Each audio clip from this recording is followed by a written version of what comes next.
Hi, everybody. Welcome to week 5. We're going to be doing occupational health, environmental health, and taking a look at some epidemiology. So we're going to begin with chapter 8, which is our environmental health chapter.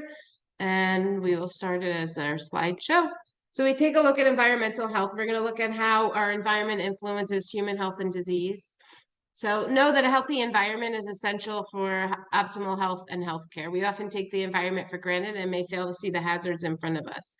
We get chemical, biological, and radiological exposures, and our environment exposures rarely are limited to one location or one source. So we have scope and standards for environmental health from our American nurses. So we look at epidemiology and the epidemiology triangle, which is going to be our host and our environment and our additional piece that will make something occur or not occur. So we'll take a look at that in the book in just a little bit. We have multidisciplinary approaches. Climate changes around the world are leading to a global warming, implications of climate change on public health. We know our most vulnerable are going to be our children, elderly, sick, and those with the chronic health conditions, and some minorities. Two categories that we look at is mitigation and response to this climate change. When we look at our health assessments, we're going to be looking at our air, water, land, or food. Fracking, which we know is where they put lines under and run to try to get oil to places. We have biological sites, we have chemical sites, radiology. When we look at our environmental health assessments, we look at windshield surveys, which is what we were doing for our vulnerable population, where we just look out the windshield of a car and we can assess that way. We look at our environmental databases, health assessment forms, and unintentional or intentional environmental exposures, like we spoke of last week with our migrant workers and the pesticides. So know that we have our MSDS, which is our what's safe and how to use things. And we have our process. We're going to assess risks in children, like with lead, in our pregnant population. We're going to apply the basic principles of disease prevention with reduce, reuse, recycle. We're looking at risk with our communication and our ethical issues. Our government has protections that we use as well with compliance and monitoring. So nurses have the ability to be informed and to be advocates for our citizens in their environmental health. And we have some acts that help us with that. Environmental Justice Act in '93, and in 1994, we had federal actions to address environmentals among minority populations. So we look at unique environmental threats that are going to be in the healthcare industry. We know we have mercury, which is highly toxic to humans. We see that in tuna fish. We have our synthetic elements, and we have our campaign that we run that's Healthcare Without Harm campaign to help with this.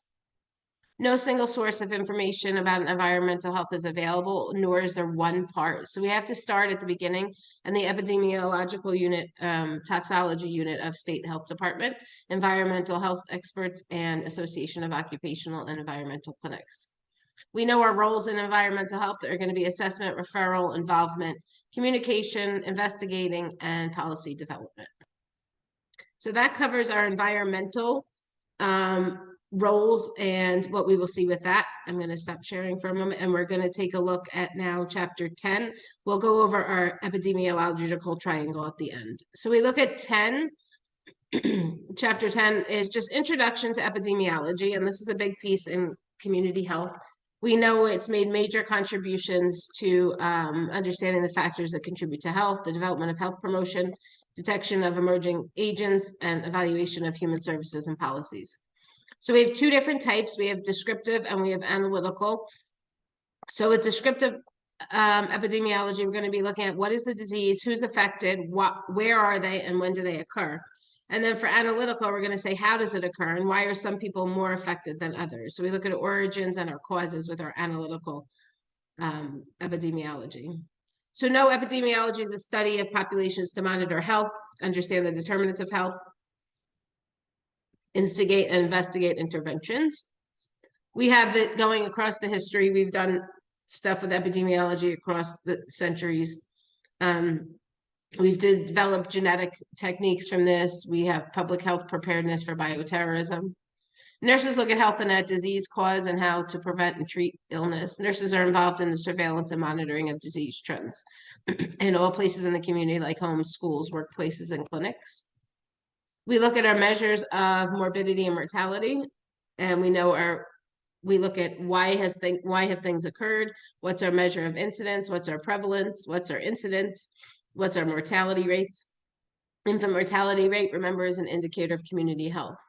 We have our epidemiological triangle, which we'll talk about in a little bit, with our agent, which is going to be whatever virus or whatever factor is playing in. Then you have the host, who's going to be the person who receives that agent, and then the environment is going to be the environment in which they live. And so these three factors are important, and they all work as a triangle. So if one is impacted, the other two will be as well. We look at web of causality and associations with illness and seeing what is happening if which way they go. We have our levels of prevention, which is in epidemiology, primary, secondary, and tertiary. And we have our surveillance, which is either passive or active in our surveillance techniques. Key component of major secondary prevention interventions is going to be our screening. We're going to test groups of adults who are at risk but don't have symptoms. Our goal is to determine the likelihood that they will develop. A screening test is not diagnostic, and know that we look at referrals and who screen positive. Reliability is how precise our measurement is and how consistent or repeatable it is. Our validity is what are we measuring and how is it measured exactly. We look at our sensitivity and our positive predictive and negative predictive values. Sources of data, routine collected data, data collected for other purposes, and we have some comparison groups. When we look at our descriptive epidemiology, remember we're looking at race, sex, age, education, occupation, and marital status, geographic patterns, and then we look at trends or epidemics, cyclical or non, and simultaneous or not simultaneous. With analytical epidemiology, we have different types of studies. We have our cohort study, or case control study, or cross-sectional study, and our ecological study. So they're all different types of studies, and what we do with them is how we find data that we can use. We also have clinical trials and community trials that we can use as well. In community-oriented nursing, we see our application of epidemiology with our nurse epidemiologists, our school nurses, communicable disease nurses, environmental risk communicators, and hospital infection control nurses. And our documentation on patient charts and records is an important source of data.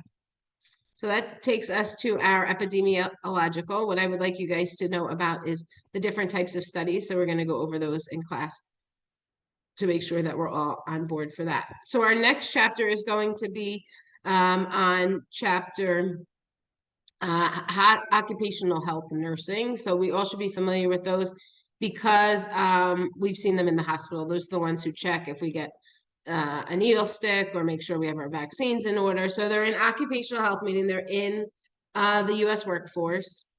And we'll take a look at no work is completely risk-free. All healthcare professionals should have some basic knowledge about workforce population. So important developments are occurring in occupational and safety programs, and occupational health nurses are performing critical roles in planning and delivering worksite health and safety services. We take a look at occupational health nursing, specialty practice that provides for and delivers health and safety programs and services to workers, focuses on the promotion and restoration of health. It was initially called industrial nursing, and so our first industrial nurse we saw in 1885 actually went and visited sick employees in their home, gave them emergency care. Employee health services have grown rapidly. We have our Occupational Safety and Health Act, and we have our OSHA and those kind of things to monitor what's going on in occupational health. So you can be an occupational health nurse and have many different roles: clinician, case manager, coordinator, nurse practitioner, director, health promotion, specialist, educator. Academic education is generally at the graduate level, but you can have an associate's or a bachelor's degree. Some characteristics of the workforce is we know that workplace and workforce are rapidly changing. There's a dramatic shift in types of jobs that are held, and we have a work-health interaction. So we see the influence of health on the way people are working and being able to. So here we're going to look at the epidemiological model, and that's going to be our host. So that's going to be, this is our triangle that we speak of.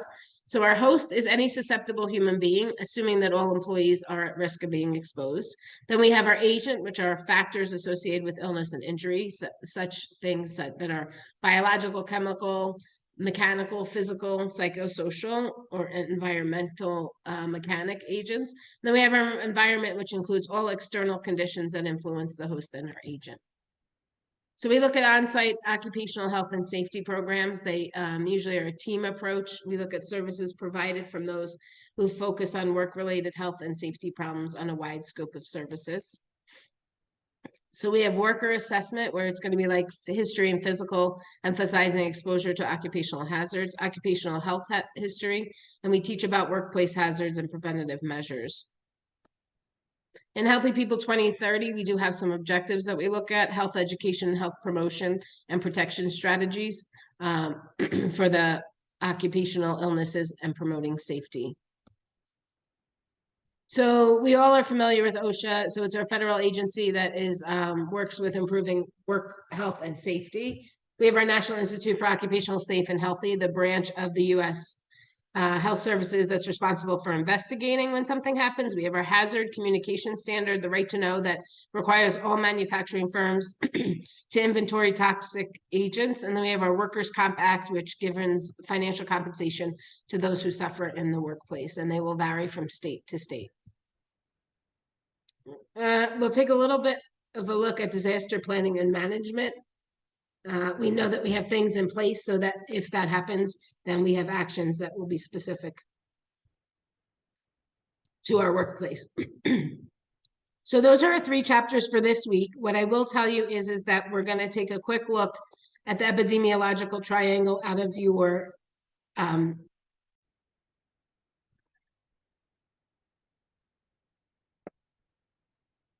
okay, so our host,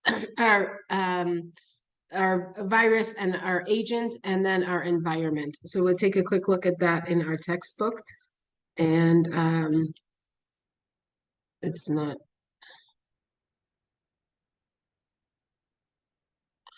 Alrighty, so what we're going to do is, I'm having trouble getting onto our textbook. So what I'm going to do is end this lecture for this time, and know that we will cover the environmental an ecological triangle during class this week. Any questions, please email me. You know my contact information. Take care.